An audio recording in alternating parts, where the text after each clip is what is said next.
Today, dozens gathered to remember the life of Judge Emily Powell. She's a former Gwinnett County judge hit and killed just days before Christmas while crossing a street in Beaufort. Chanu Hurd gives us a look inside that memorial and the latest on this case. Chanu.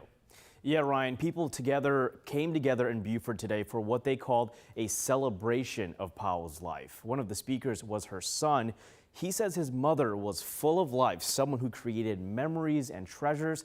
She had many talents, from painting to quilting. Her son says the family is doing well and they will always celebrate her life.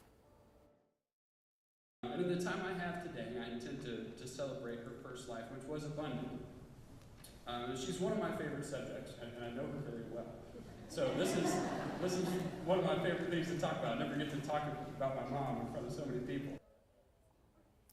Now, Gwinnett County police say the driver who hit Powell left the scene and never called police, but they say they were able to find her and interview her. But at last check, she hasn't been charged with any crimes, and they're still looking for witnesses who can help them piece together what happened. Ryan. All right, Chanu, thank you.